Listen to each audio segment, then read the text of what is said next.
Hello and welcome to the Mind Over Mike podcast. Thank you so much for joining me on today's episode.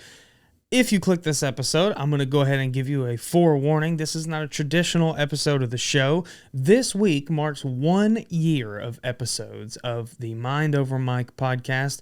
Cue the applause. Okay, I'll put those in after.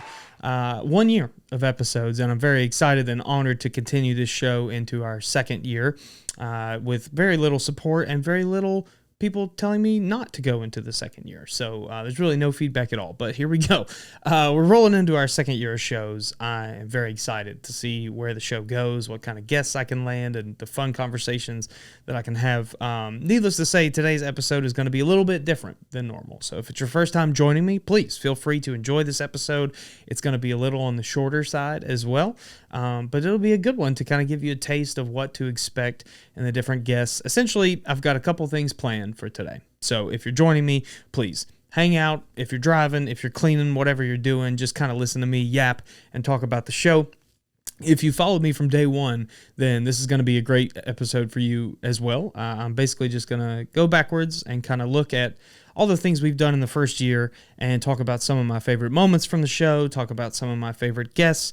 I may even drop my all-time favorite episode at some point. We'll see about that. But let's just get into it, man. I'm excited to be here. I'm all alone today in the studio, so that's a little weird, but I'm just, I'm doing what I can here. I do want to talk about, we've had 39 episodes in the first year. About halfway through the year, I switched to bi-weekly episodes. I just couldn't put out the production value at the speed that I wanted to. As most of you know, I have 3 camera angles on my usual videos, and there's just no way for me to do that, producing it all by myself and recording episodes and getting an episode out every single week for you all. It became too much. So we made a little change. So instead of having 52 episodes for the first year, we capped right at 39. This will be episode 40. That you're listening to right now. So technically 40 episodes in the first year, and I'm very happy with all of them. Honestly, I don't think there's a single bad place to start. I do want to talk about a couple of my favorites, though, and I kind of narrowed it down to my top 10, which is rough. It was very difficult, and I'm going to go much more in depth on all the episodes here in just a moment. So like I said, make sure to stick around and hear about your favorite one. I'll give some behind the scenes stuff. I'll talk about what's coming up with the future of the show. This is sort of a state of the podcast, if you will. Anyways, so 10 of my favorites, and this is no particular order. Honestly, all 40 of them have been great, with the exception of the one with my mom. I hate that one. No, I'll talk more about that in a second. But 10 of my absolute favorite episodes, and I try to stick with guests that have only been on the show one time, because I'm going to do a little segment in a minute about those that have come on multiple times. So for this list, guests that came on one time and either the conversation was great, the moments were hilarious, I got a lot of insight out of it, a lot of wisdom, or maybe it just shocked me.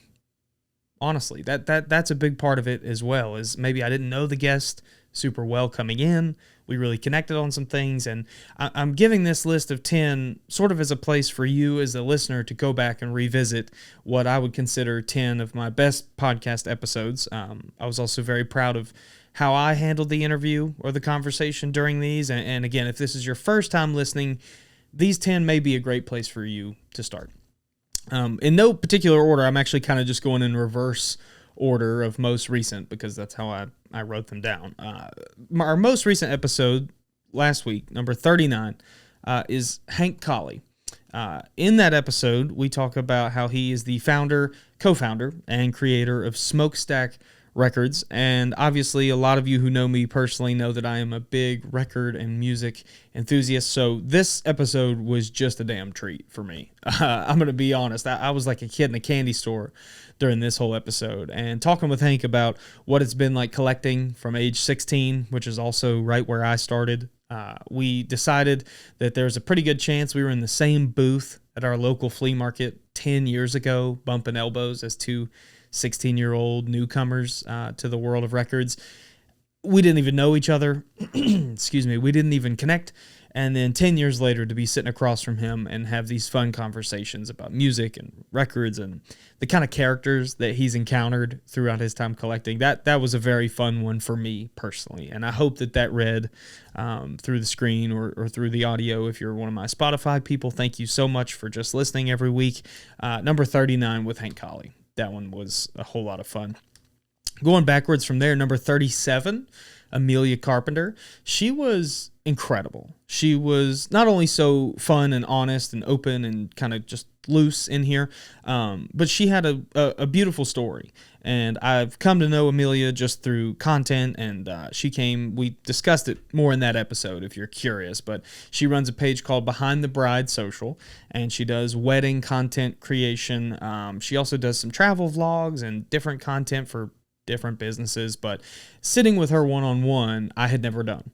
And I'm just going to be honest, her life story really spoke to me. I think we connected on a lot of our upbringing and things. And from there, I just got kind of fascinated with how someone from a small town like Grundy, Virginia, can escape this family lineage that she had of coal mining and poverty and all these things, and chase her dreams the way that she has, while doing such a uniquely modern career. You know, I think the idea that she's a content creator is still foreign to some people living in Grundy now, much less her relatives and her ancestors. So the fact that she just chased it with seemingly no fear and created this beautiful life for herself and this career for her and her husband as well. I mean, what an inspirational episode. Number 37 with Amelia Carpenter.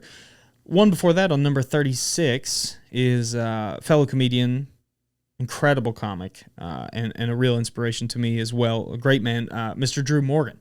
And if you're listening to this now and you've not listened to any of these episodes, again, please take the time. You can pause right here if you want. Pause right here, go back to 36, and listen to that conversation with Drew. I had so much fun with him. A little behind the scenes on that episode, Drew and I actually got to hang out for most of that weekend. He did a show here in Bristol. I went to see him. We went out after. He came over the next day. We did the podcast. We went and grabbed some lunch. I mean, just getting to really hang with that guy was such a treat. And he is just so full of wisdom, of advice, of mistakes, and he will share those with you and help you avoid. But when we sat down for the episode, I got to see a side of Drew that I don't always see with my comedian friends. You know, we see each other at shows. We maybe go hang out in the alleyway afterwards or whatever, and you get like little glimpses at these people as people. But with Drew, it was different. It was truly different. I think this show gave him an opportunity to not be funny all the time. You know, I mean, there were definitely some big laughs throughout the episode. I think that he made me laugh a lot, actually, just because he's that naturally hilarious. But he was more, I'll say he was more transparent than usual with comics. I think he gave a really honest take on what it's like to be a comedian at his level, some of the shit that he's endured and experienced, and also the honesty around being a new dad at his age and dealing with his kid and his wife and navigating, you know, career and personal life and all these things. I mean, just what an honest guy. Also, fun fact, that is my mother's personal favorite episode. She brings that up, so I'll do a whole other list of her favorites. But that Drew, truly incredible, and I hope to have all of these guests back on in the near future. Obviously, open invitation anytime. But 36 with Drew Morgan, great episode. A few months before that, I sat down with L.J. Booth, who is the owner of Axon Ale House here in Bristol, Tennessee. He's actually on the Virginia side, but Bristol, Virginia. LJ, what a guy. What a guy. He and I had met several times in passing, and again, we discussed this more on the episode, but I was aware of him. I've done some shows there in his business. I've gone to his business and just kind of hung out and stuff, thrown axes. I always knew he was a great guy. What I did not know is that he and I would connect on so many levels. So much about his life and his childhood and his upbringing really resonated with me.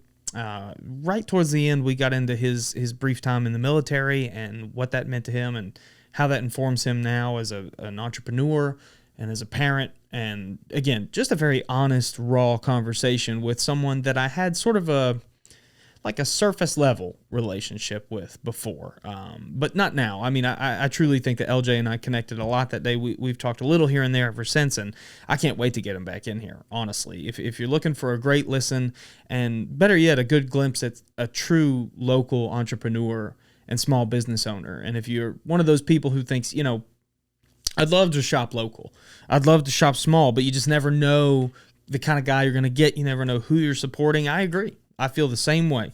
I will tell you that LJ Booth is the real deal, and Axe and Ale House is the real deal. And that's not a sponsor. They are not sponsored on the show. I would love for them to be, but this is just me telling you that this guy is not only a hardworking, dedicated person, he's also just a great dude. And we talked a little, in my house before and after, before we were recording, and just really hit it off. Number 33 with LJ Booth. What a great episode. The title on that one is one of my favorite titles of all 39 episodes as well. It's Touche Miss Green. And if you did listen to the episode, you kind of get the reference there. But if not, I'll just kind of briefly tell you that essentially LJ's origin story as an entrepreneur is that he had this teacher who was very discouraging and did not believe in him at all, and that was Miss Green.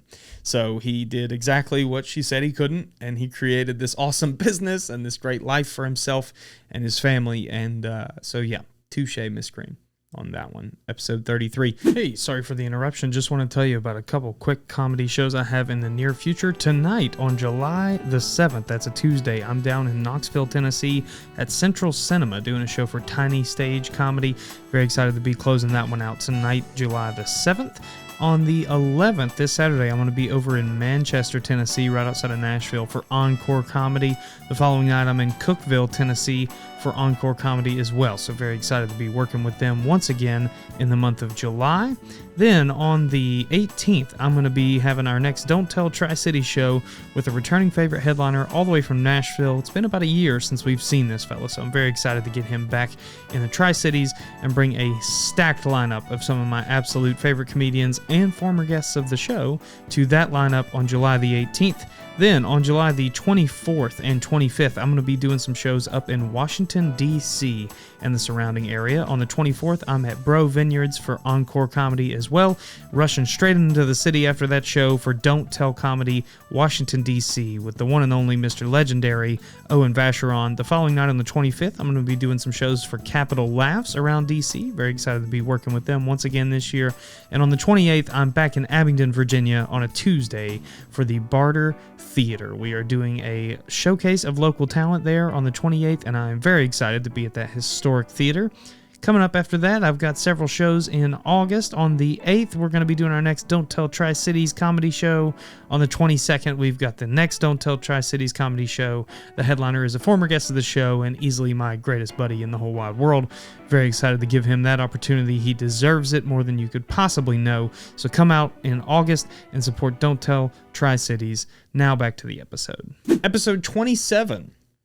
Going back a couple more weeks to Andrew McElroy, who is, again, another friend I've met through Don't Tell. I've met through little business ventures and different interactions. What an incredible conversation. I had the most fun with him that night. I remember we recorded that a little bit later in the evening than usual for some reason, and we're in my house kind of late, and we're just talking, and that was one where, after we ended the recording, we went down to my kitchen or living room, and we're kind of just talking, and it was, I should have just kept the tapes rolling, honestly. What a great guy, and I could just talk to him forever. He told a hilarious story in that episode. Again, this is episode 27 with Andrew McElroy, but he told a hilarious story about being a kid and going to this local museum that we used to have that a lot of locals may know, the Hands-On Museum in Johnson City, Tennessee. And a feature of that little kids museum was an ark, like a replica of Noah's Ark. And you would walk onto the ship, and there would be these taxidermied heads of creatures all around you. And essentially, I don't remember the full context or the backstory. Essentially, he found himself locked inside of this ark with a bunch of other kids and these taxidermied animals all just like staring down at him. and it just scared him, and so it was a very funny story.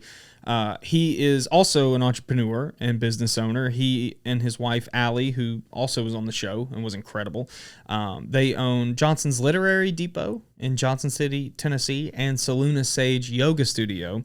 They also do a common workspace business out of the same area. I know they're starting to do some different travel getaway yoga retreats and different things. I mean, they're always coming up with new ways to reinvent themselves and their business. So please support them as well. You can also support Andrew just by watching that episode, number 27 with Andrew McElroy.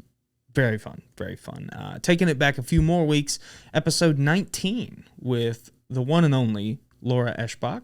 Many listeners of the show may know Laura. She is the creator and the owner of The Generalist, general store and retail collective, I believe, in downtown Johnson City, Tennessee.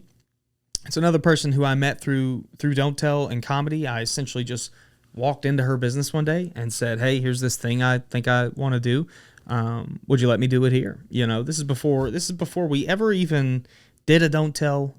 Before I had anything official to give her, I basically was just giving her my word that we could do something pretty cool together. And luckily, I stumbled into the right place, and I stumbled up to the right person, because Laura is a fucking gangster, and she is incredible. What she has been able to do with The Generalist, the community that she's created, the events that she's created, the just overwhelming support from the community and her peers, and her involvement now with downtown Johnson City, and just what a excellent human being. It was especially cool to sit down one-on-one with someone like that, who I know has an incredibly busy schedule. She's also a wife and a mother and a daughter and a friend. And she set aside, an hour and a half to sit in my little spare bedroom studio here and chat with me. And that's not lost on me for all of these guests, honestly. That is not lost on me. I know what it takes to set aside 2 hours on a weeknight. I experienced the same thing, just in reverse, obviously. So it was especially cool to get some time alone with her and to kind of pick her brain. What we wound up talking about was Laura's whole background, which is fascinating, and you can go listen to that full episode now. She talks us through her time in California, pursuing acting school, Chicago, creating these little pop-up events in her apartment, in her attic, I believe, in Chicago. Just what a great story to land her now in my orbit, and getting to experience her and chat with others about her. And again, she is just beloved by so many. So the fact that I got to sit down and capture that moment with her was exceptional. And that's episode 19 with Laura Eschbach. Going backwards, I will say there's a pretty good chance that this is my favorite episode.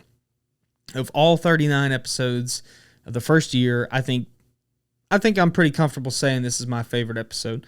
And that is episode number 16 with Dr. Graham Disk. Graham is a wonderful human being. And if you listen to the episode, I know it's been a while now. It's been many months since that one came out. I would encourage you to go back and revisit that one, particularly if you're someone who's interested in mental health or the relationship between humor and joy and comedy and life and psychology. I mean, just what a fascinating conversation. And much like Laura, he is one that I honestly couldn't even believe I got the opportunity to sit and talk with. For those of you who did listen to the episode, you may remember this, but if this is your first time or if it's been a while, Dr. Graham Disk is someone that I encountered a lot as a kid as well. He was a professor of psychology at East Tennessee State University when I was a kid, and my mom was pursuing her master's degree in that field under him there. So I spent a lot of time, in his, not a lot of time, I spent some time sitting in his office while my mom was in class, sitting in the back of an auditorium while my mom was in class. I remember going to the library a few times, and she had like a group project, and I would sit in a little room while they all did things. So my relationship to him goes back 20 years. But to sit, again, one-on-one with him as an adult also, and have these very honest conversations about emotions and comedy and psychology. It was such a treat to sit down with Graham, and I found him to be also very honest and forthcoming about some of his own struggles, or at the very least his observations about his life and where that's led him. You know, we dive into a little of like his origin story, his family dynamic as a kid, and then his career choice, and how essentially I remember one of the takeaways of that conversation just essentially being, yeah, nobody really picks. You know, like we like to think we pick our life or our career or where we go. Yeah, not really. It's like, yeah, life is, you know, there's bumpers along the way that kind of steer you to there. And that was so fascinating. And he's also one that I hope, you know, God willing, I'll get him back on the show very soon for you all. And if you're listening to this now and you didn't experience the first episode, please, episode 16 with Dr. Graham Disk, go back and listen. It's a fantastic listen. That's also one of my proudest achievements as a podcaster, is that I sat in a room with him and handled it the way I did. You know, sometimes if you're a regular listener of the show, you know I can be pretty bad about interrupting, trying to steer the conversation, or just maybe one-upping with stories or something. But in the presence of Dr. Graham, that just didn't happen. You know, I think that's one of the most sure moments of my life where I've been positive that I'm the dumbest one in this room right now. You know, like sitting across from him in a room, just the two of us, I go, yeah, I'm outclassed here. And so I just need to shut up and learn and listen and learn. So I was very excited to do that, and I'll get him back in here soon. Couple episodes before that, number 13 is with my buddy and fellow local comic, Mr. Michael Mullen. I do want to say also, just a little behind the scenes, I've not actually seen Michael Mullen maybe once or twice since the recording of that episode, which is, you know, damn near a year ago now. He does have a child. He actually teased at the end of that episode that his wife was pregnant. They were expecting their first kid, and they do have the kid now, and everything is fine. Everything is good. I've checked in. But yeah, he hasn't been back on for mostly that reason. The reason that his episode stands out to me is, you know, that was, again, nearly a year ago now. And I still think about that episode a lot. I still think about that conversation with Michael a ton. Most of that episode we spent talking about the fact that he is an employee at a casino now. And so we talked about just like the intricacies of being a card dealer. We talked about some behind the scenes shit of what it's like to work in a casino, you know, some of the inner workings of being in a casino. If that world interests you at all, then I cannot recommend this episode enough. It was, again, a very honest look, which you're starting to see a theme here. It's the things I value the most. Very honest and open look at his life within that casino system.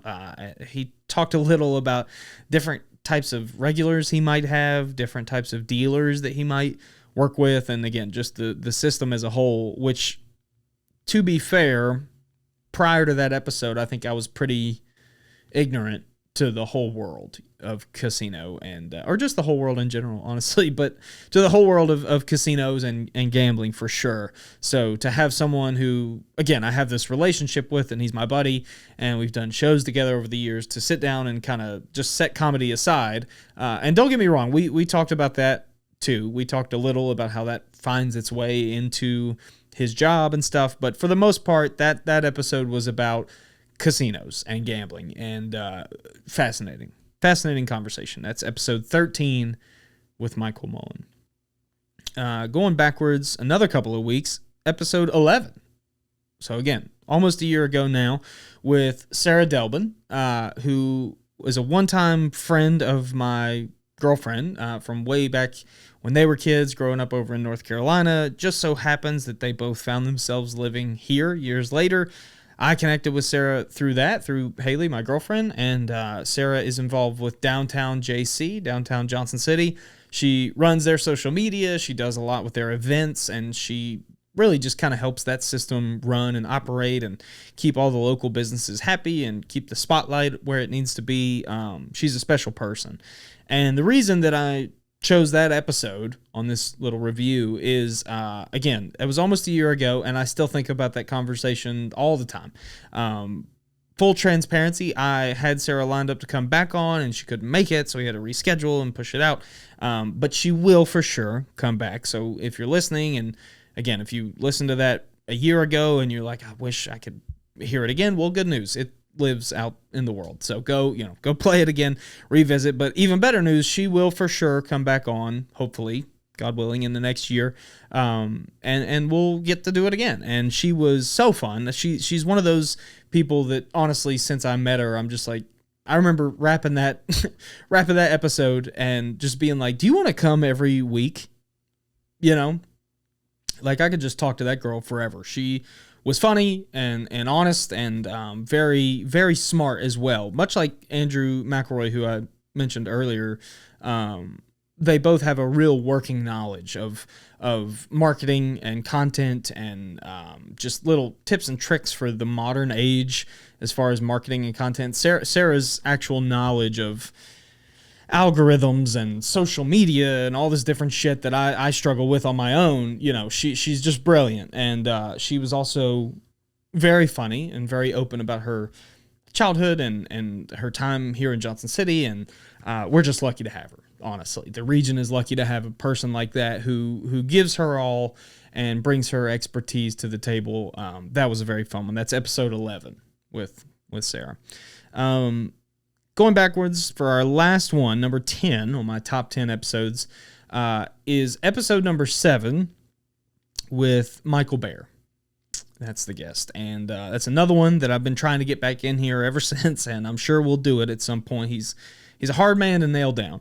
Much like the rest of this list, he is incredibly busy and incredibly active and incredibly, just doing so much all the time that it's hard to ask someone like that to stop their world and sit down for 2 hours on a Thursday or whatever. Anyways, number 7 with Michael Baer. That is my number 10 in no particular order favorite episode. In fact, I would selfishly put that one right up at the top with Dr. Graham Disk as well. I think my 26-year plus, honestly, relationship with Michael is a big part of that. He is a family friend. He is essentially my mom's best friend of decades now. And so I've had plenty of interactions with him over the years. He is a person who I truly love and cherish and have always been so grateful for his influence and his role in my life. The episode is fun because I get to kind of verbalize some of that to him for really the first time. I think it might have even made him uncomfortable at a couple points, but he's a special man, and he always was. And his life story is probably, looking back at this list of 10, I would say pretty confidently that Michael's story is the most incredible, the most amazing life story out of all 10. And to be honest, maybe the most amazing of just about anyone I've ever fucking met. Michael's incredible. In episode 7, we do sort of I would say a Cliff Notes kind of high-speed version of his life story. We talk about his struggles as a kid and a teenager, his relationship with his dad, and he eventually ran into some trouble, spent several years, paying for those mistakes and kind of reevaluating, for lack of a better word, getting his life back in order. Eventually had kids, created these relationships and again had these kids. And so now he's at a point where he's raising kids. He founded his own company. He is incredibly successful, both financially, in reputation, and just in terms of, success. Everyone on this list is successful, to be honest. All 10 of this favorites list are incredibly successful in their own right. But with Michael, it's a separate level. It's kind of a different distinction of success in my mind. I think a big reason for that is knowing what he does for the people he employs, the way that a lot of people struggle, and a lot of people take that struggle into adulthood, and I would say a fair amount of them weaponize that struggle, or at the least kind of keep that chip on their shoulder. You know, they might close the gate behind them. They might exclude. They might put themselves above others, whatever, however you want to interpret it. He's the opposite of that. Michael turns around and extends a hand back to those who are struggling, whether it's, you know, friends, family, peers, employees. Again, he's an incredible human. And that conversation that conversation involves struggles, involves, you know, loss of his father, and involves massive mistakes and huge, just, you know, again, objectively embarrassing failures throughout his life that he will tell me or you, or obviously in front of cameras, the whole world. And he owns them, and he's proud of them, and he's moved on from them. Maybe not proud, but he's proud to say that he's moved on from them, and he's used them to his advantage, and created this incredible story and this incredible life for himself, and incredible legacy now for his children. So very special. And that's episode number 7 with Michael Wear. Couple quick things I'm going to talk about too, just before I wrap up, because again, I want this to be sort of a shorter episode. I know it's the summertime right now. You guys are hopefully out enjoying this hot weather. We just had 4th of July. I'm traveling on the road for comedy. Things are, you know, we're moving, we're cooking here. So I'm going to keep it short this week. I do want to talk about my mother, who is certainly listening to this episode. She never misses one, which I'm both incredibly grateful for and incredibly embarrassed of, because God knows I've said some stupid shit over the last 39 episodes. I want to talk about her because she currently, at least, has the highest performing episode in the history of the show. She, you know, what else can you say? She absolutely does. I can't take that away from her. She has the most views, the most listens, the most downloads, and I will say the most feedback. 9 out of 10 conversations I have with people about the podcast, which obviously, if you're one of my regular listeners, you all know this is a very low budget show. I'm not trying to crack the world here. I'm not trying to, you know, be on the charts of the top 10 podcasts in the world, whatever. I would love to, obviously, but I do this because I love it, and I love conversations, and I love sharing them, and obviously I love my mom as well, and so she came in to do it, and I guess...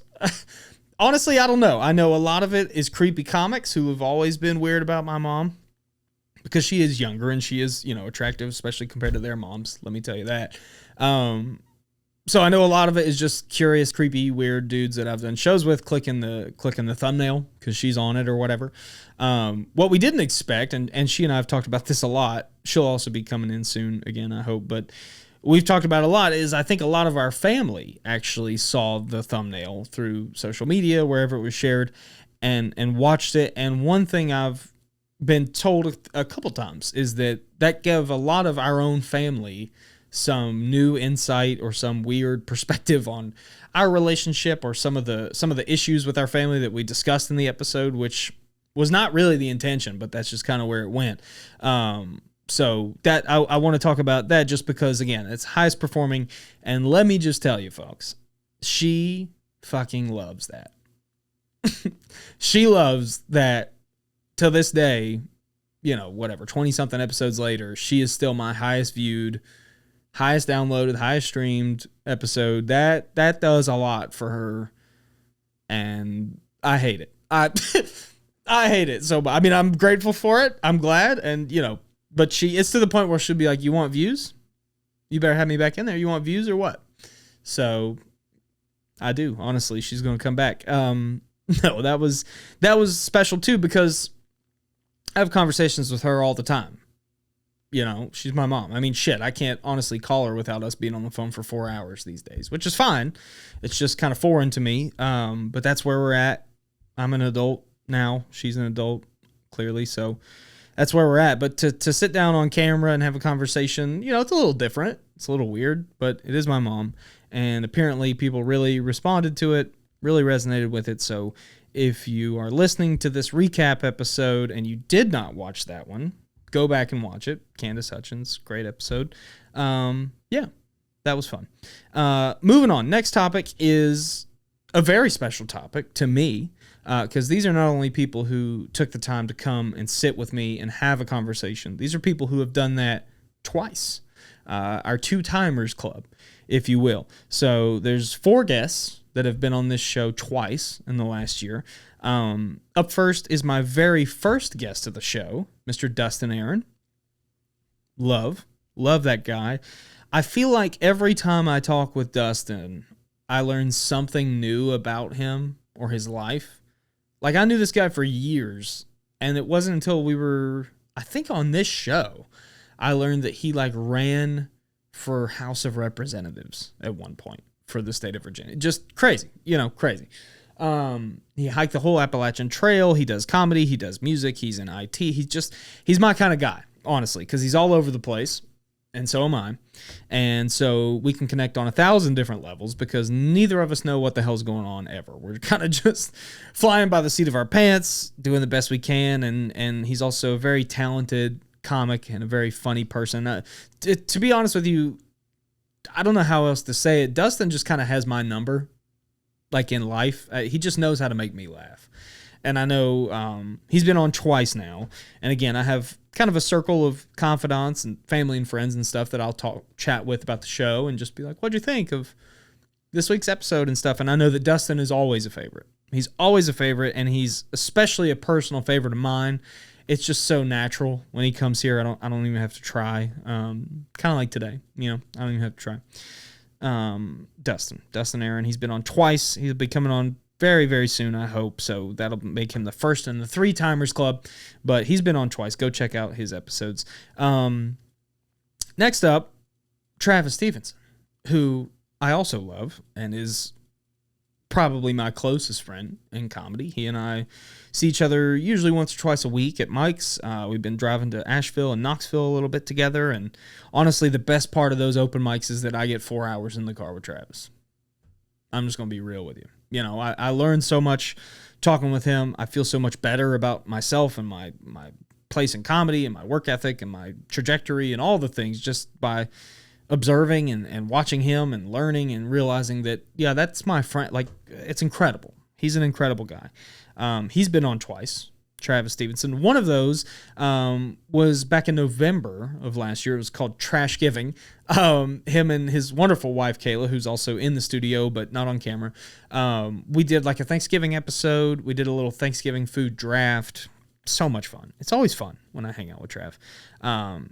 Love him. The other member of our 2-timers club, one of the last 2 remaining members, is Silas Bowman, who is one of my closest friends in all of life.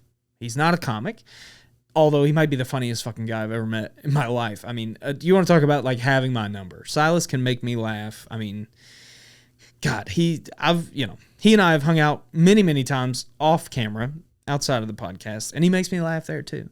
And he intrigues me, and he confuses me in the best possible way, and he challenges me. He's the greatest. He's the greatest. And I've actually learned a lot about him, even though he's one of my closest friends, just from having him on the show, because we talk about, one particular episode, we talked about his childhood and his education. We talked about how he had a very, I would say, non-traditional, unconventional upbringing and education. Kind of a homeschool / honestly no school type lifestyle. Him and all his siblings, and they all turned out to be fascinating and intelligent and just a one-of-one human being. And he's been on twice, so that's 2 opportunities to sit with him. Also on twice is John Pruitt, who I love. He's incredible.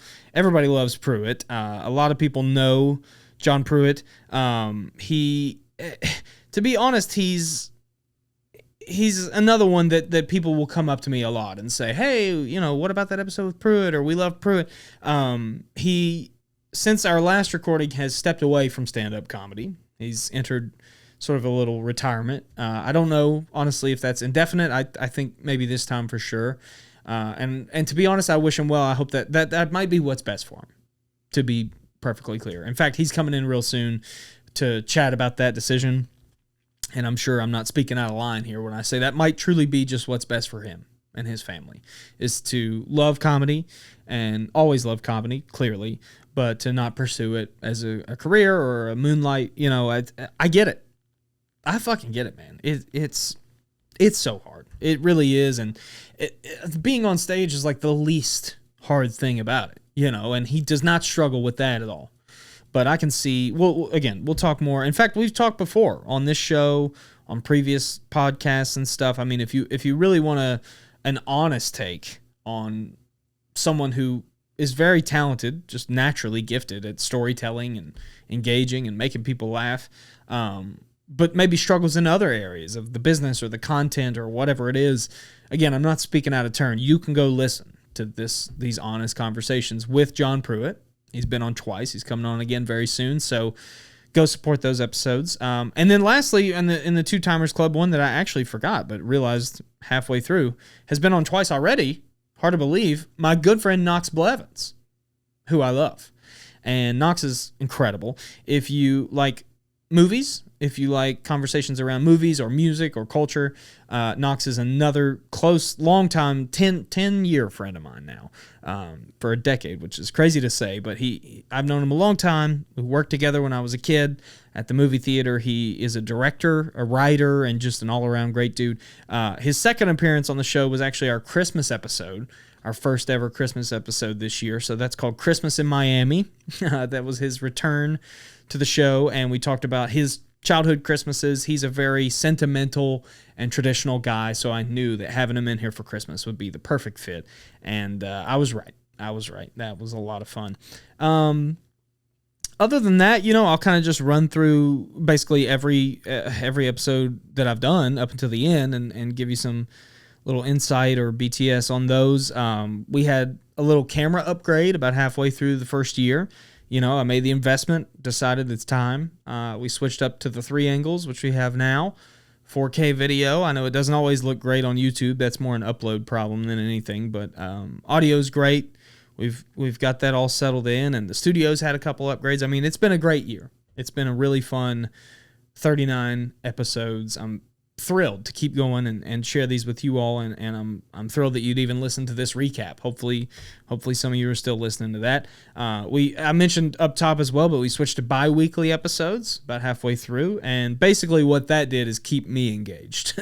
That kept me alive and kept me excited to do the show. It was becoming too much, This is a one-man operation, so we switched to bi-weekly. It cut down on the content that you all are receiving, but in my opinion, it kept the quality intact, and it kept my mental health intact too, because it just gave me a break and a chance to stay up to date and keep everything flowing for you guys. Lastly, again, I'm just going to run through all the episodes, starting at the very beginning. Dustin Aaron, we talked about that. He's incredible. Travis Stevenson, great friend, wonderful guy. Michael Rose. Can't believe I haven't even brought him up. Michael Rose, episode number 3. Michael is a fellow comedian, a father, a dad, a real estate salesman. He's a lot of things, but he is the founder and co-host of my old show, Talking Bits. So that was basically a reunion for us right off the jump. Episode number 3, I had him in just to catch up and say hi to him, and that was awesome. Then, of course, we have Knox Blevins, who I mentioned, Silas Bowman, who I mentioned, Allie McElroy, my first kind of non-close friend guest, someone that I knew. We had met, we'd worked together in business, but to sit down with her again. And that episode, we talked a lot about her van travel.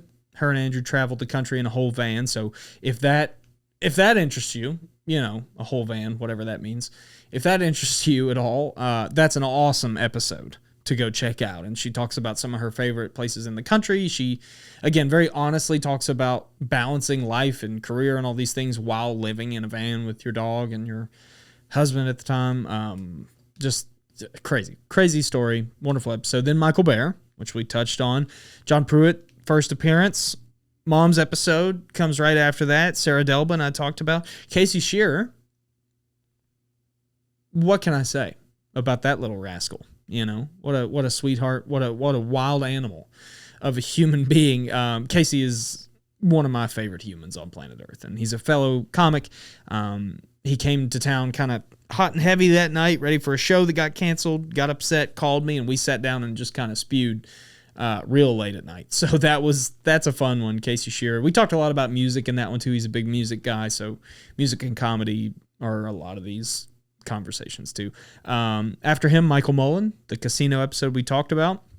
Corey Wolf, my childhood best friend, came in and just absolute nonsense. If you're interested in a podcast that makes no fucking sense at all, but has a lot of laughs in it, Corey Wolf. Bronson Bess, founder and owner of the Fox's Den Board Game Cafe, another former coworker, actually former boss from my time as a barista. One of my favorite people as well, just the sweetest human being. Him and his wife Sydney own that business. They're just incredible. What a great family. Next up, Dr. Graham Disk, talked about that a lot. Probably my favorite episode of the whole show. So that's next. Then our Halloween episode, our first ever Halloween episode of the show with another funny local, a sweet person, one of my favorites, Miss Meredith Kerr. She came in, we did a little candy draft, we talked about all those things, and that was a lot of fun memories there. Then Kerry James, and I'll be honest, he was number 11 on my list of top 10 episodes. The only reason he didn't quite make the cut is that he lives in Raleigh. Well, Durham, but Raleigh. And so I know a lot of my listeners are more local, more regional, might not be familiar with Kerry, but truly, if you didn't listen to that episode, go and listen. Not only is he one of the funniest and most talented comics I've ever worked with, he's one of my favorite dudes to just talk with. In fact, last week I was over in Raleigh doing some shows, and I just kind of hit him up and was like, hey man, I'm in town. And we went and grabbed a sandwich together and sat out in the hot fucking sun, and I got sunburnt and he didn't. If you know Kerry or maybe see the thumbnail, you'll understand why. But I got sunburned all to hell talking to him, and I didn't even care. We just hung out for a few hours, and it was just good to see him. He, again, incredible, inspirational. He actually started stand-up, I believe, a little after I did, but he's already achieved things I can only dream of reaching. So it's an honor to get to be kind of peers with him and buddies with him, and I'm sure he's going to come back and do some shows for us soon, so hopefully I'll get him back on the show. And if you guys didn't listen to it, please go listen to that one and expect something new from him here in the next few months. Kerry's the man. One of the funniest comics in Raleigh, if not the funniest. Next up, Laura Eschbach. We talked about her whole life story. Cam McAllister, owner and operator of Sentimental Journey Antiques, right there in Johnson City. Another awesome episode. I learned that he, as a kid, would walk around his grandparents' antique store that was also called Sentimental Journey, and now he owns an antique store called Sentiment. Just a cool full circle conversation about life and business. Cam's the sweetest. Then Travis came back on, Trash Giving, very fun. Dustin came on for round 2, Silas round 2. We had a couple returners right there at the tail end of last year. Then my friend Sarah came on, Sarah Ashley. We talked about, that was a long one. I think that's my longest podcast to date, and that's because I hadn't seen her in forever. So we talked about all kinds of shit. We talked about specifically what it was like for her growing up in rural East Tennessee, being Latina. We talked about her Mexican heritage, her family roots, and kind of the struggle she faced growing up versus her embracing of the culture now. We also talked about motherhood. She has a kid now, Ramona, who's a couple years old, and we talked about that. Very fun. Just cool to sit down with a friend on camera and get to capture those moments, because one day I'm gonna get fucking dementia and forget all of my friends, and I'll be able to listen and be like, I don't know who these people are, but they sure are interesting. The host, I could, take it or leave it, but Sarah's great. Then Knox returns, Christmas in Miami. Loved it. Bryn B is next up. Very funny local comic. Love Bryn. Haven't seen her in a while, but I do love Bryn, and that was a super fun one. We talked about some crazy stories from her time as a psychologist and kind of social worker as well. Then Andrew McElroy comes on. He gets locked on the Ark. We talk about that. Jared Hazen, very funny local comic, comes on. We talk about his comedy journey. Spence Flagg, the owner and operator of Cascade Draft House, who's the sponsor of this show. You guys know. You see it every week. In fact, I'll plug the ad right now. Cascade Draft House. I'm proud to tell you that Cascade Draft House is a proud first sponsor of the Mind Over Mike podcast. I'm very excited to team up with them, and they are a special business. If you love good beer, I know I do, you got to get down to Cascade Draft House. It's on State Street in Bristol, Tennessee, and they've got an amazing selection of 40 rotating taps, so there's always something new to try. They've got ciders, they've got seltzers, they've got IPAs, lagers, you name it, tons of cool stuff. And it's not just about the drinks at Cascade. It really, truly is an awesome vibe in there. They've got open mic nights. There's fun for everybody. It's a great spot. Go and check out them and thank Cascade Draft House for supporting the Mind Over Mike podcast. Now back to the episode. Yeah, anyway, sorry. So Cascade Draft House, love them. Can't say enough good things about Spence. Fascinating conversation. He gave us a real glimpse at behind the scenes of the founding of the business and all that stuff. So Spence is great. Then Corbin Lamaster, incredible comic. Road Dog, hilarious comic. He opens for Mark Norman. He's a good buddy of mine. We've done shows together several times over the years. I was thrilled to have him in here, and he brought some very funny comics along that kind of, crashed downstairs, and he didn't have long. I'll say that's a shorter episode. He didn't have too much time for me, but it was fun to just sit down and shoot the shit. So if you want to see two comics just shooting the shit and being goofy and saying wild stuff, that's the one there. Ryan Cox came in right after that, who I love. Easily in my top, list of episodes as well. I've done Ryan's podcast many times. He's from Asheville, North Carolina. His podcast is called Home Planet. Please, I've been on it. A lot of former guests of this show have also done his show. Support Ryan as well. One of my favorite comics from Asheville, North Carolina. Maybe my favorite. He's incredible. Pruitt comes back for round 2 after that. Then LJ, Touche Miss Green. We talked a little about that earlier in this episode. LJ Booth. Then Dangerous Dan Matthews. How could I forget that one? Damn, I should have. I'm telling you, this list is hard. Dangerous Dan Matthews came in. What a man. What a sweet guy. Wouldn't want to mess with him for sure. But a sweet guy. He owns Net Pro Studios. It's a wrestling school in Kingsport, Tennessee. We did a Don't Tell Tri-City show there. We spent a little time on the episode talking about that. And then he kind of broke down his origin and his influence from the world of wrestling. I learned a lot. If you like pro wrestling at all, at any level, please go check out that episode. Dangerous Dan Matthews. Chris Tester comes in next. Favorite local comic. He's brand new. Well, he was newer at the time. It's been a while, but he's not new anymore. He's been around. He's established. In fact, he just took over a local open mic. He's doing great things. I love Chris. I believe in Chris, and that was fun. Then Drew Morgan, which we talked about probably in my top 3 episodes of the show. Comedian Drew Morgan. Then Amelia Carpenter. And I do want to say, if you listen to Amelia's episode, or if you're interested after this, you may go back and check out some of these highlights. Amelia, I had some export issues on that, and I hate it. It's always the one that you don't want to screw up. I screwed it up. The audio is pretty bad on that one. It's not up to quality for what I expect for the show and what you all probably expect for the show. So I apologize for that. The audio is not great, but the conversation is there. The moments are there. The heart is there, and it's well worth the listen. Audio be damned. Incredible episode. Then Eric Hook, another fellow comedian, very funny guy, came down from Indiana. He was in town for some shows. We set it up. We did the show. Eric's incredible. And then Hank Colley, For the Record. We did that, talked about the records, and then now here we are. So this is episode 40 of the show. This is closing out year 1. The next episode will be kind of the anniversary, the kickoff of year 2. Very excited for that guest as well. Can't wait for you guys to see it. And then I've got some exciting surprises coming up.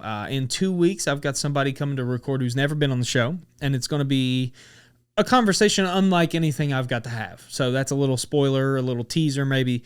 Truly, truly incredible human being coming and dedicating his time, donating his time, so I'm honored to sit with him here in a few weeks. I'll have all of our returning favorites, I'm sure, will come back on. Some people may come on for the second time. We'll have a couple of our first 3-timers coming back, Pruitt, Silas, Travis, Dustin, Knox. Nobody's going anywhere. I do feel like through the first year, I've kind of developed this, little black book of guests, and a lot of them I would consider friends, or some of them even family. And I'm very excited to continue the show.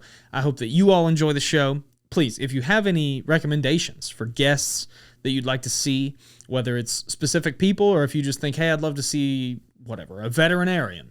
I'm interested in that. Please comment below, message me directly, email, whatever you got to do. Get to me, fucking have a plane, spell it out in the sky, whatever you got to do. Let me know. I'm excited to continue the show. I'm excited to bring more content, more conversations, and more honesty to the world. I believe in that. I believe in the mission. I believe in the idea here, which is just let's just sit down and talk like people used to, and then we can share it with others, and maybe that encourages you to talk to people or pursue your dreams, whatever it is. But thank you for supporting the show. Thank you for supporting me. If any of you know me from comedy, thank you for coming out. Thank you for laughing. Thank you for having a good time. Thanks so much. We'll see you next week.